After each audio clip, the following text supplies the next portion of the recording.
श्री कृष्ण गोविंद हरे मुरारी, हे नाथ नारायण वासुदेवा, हे नाथ नारायण वासुदेवा, हे नाथ नारायण वासुदेवा। सुनो लगा कर मन सभी, सब संकट मिट जाए, कार्तिक महात्म का पढ़ो 16वां अध्याय। राधे राधे दोस्तों, आज हम श्रवण करेंगे कार्तिक मास महात्म्य में 16वें अध्याय की कथा। राजा पृथु ने कहा, हे नारद जी, ये तो भगवान शिव की बड़ी विचित्र कथा सुनाई है। अब कृपा करके आप ये बताइए कि उस समय राहु उस पुरुष से छूटकर कहाँ गया। नारद जी बोले, उससे छूटने पर वह दूत बर्बर नाम से विख्यात हो गया और अपना नया जन्म पाकर वह धीरे धीरे जलंधर के पास गया। वहां जाकर उसने शंकर की सब चेष्टा कही। उसे सुनकर दैत्यराज ने सब दैत्यों की सेना द्वारा आज्ञा दी। कालनेमी और शुंभ निशुंभ आदि सभी महाबली दैत्य तैयार होने लगे। एक से एक महाबली दैत्य करोड़ों करोड़ों की संख्या में निकल युद्ध के लिए जुट पड़े। महाप्रतापी सिंधु पुत्र शिवजी से युद्ध करने के लिए निकल पड़ा। आकाश में मेघ छा गए और बहुत अपशकुन होने लगा। शुक्राचार्य और कटे सिर वाले राहु सामने आ गए। उसी समय जलंधर का मुकुट खिसक गया, परंतु वह नहीं रुका। उधर इंद्रादिक सब देवताओं ने कैलाश पर शिवजी के पास पहुंचकर सब वृत्तांत सुनाया और यह भी कहा कि आपने जलंधर से युद्ध करने के लिए भगवान विष्णु को भेजा था। वे उसके वशवर्ती हो गए हैं और विष्णु जी लक्ष्मी सहित जलंधर के अधीन होकर उनके घर में निवास करते हैं। सब देवताओं को वहीं रहना पड़ता है। अब वह बलि सागर पुत्र आपसे युद्ध करने आ रहा है, अतएव आप उसे मारकर हम सबकी रक्षा कीजिए।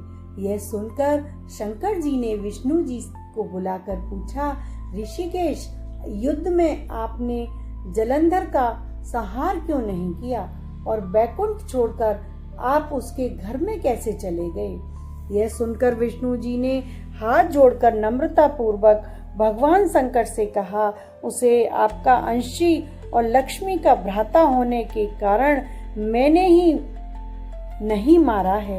यह बड़ा वीर और देवताओं से अजय है। इसी पर मुग्ध होकर मैं उसके घर में निवास करने लगा हूँ। विष्णु जी के इन वचनों को सुनकर शंकर जी हंस पड़े। उन्होंने कहा, हे विष्णु, आप यह क्या कहते हैं? मैं उस दैत्य जलंधर को अवश्य मारूंगा।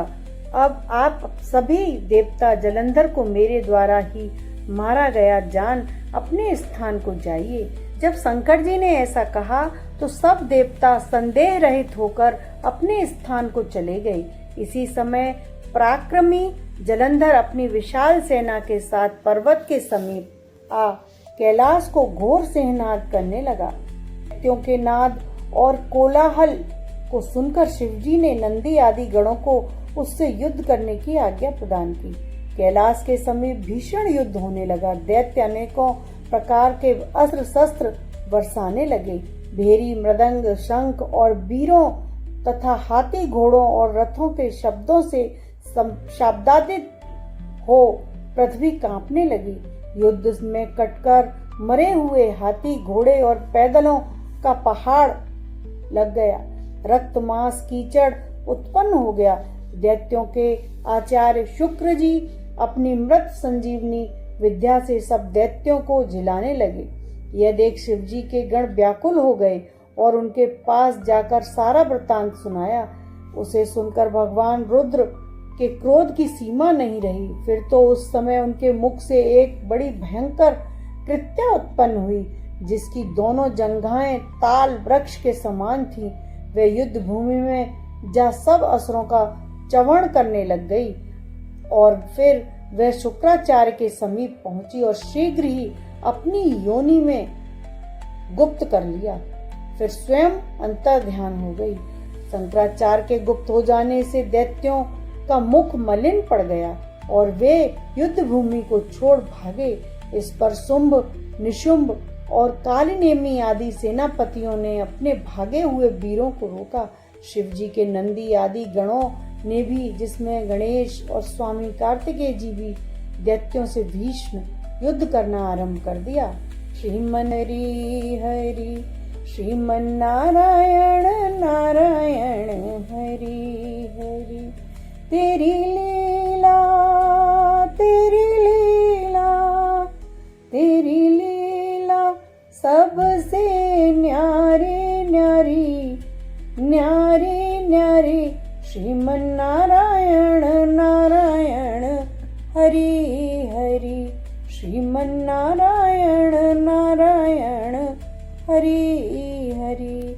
राधे राधे दोस्तों, चैनल को लाइक करें, शेयर करें, सब्सक्राइब करना ना भूलें।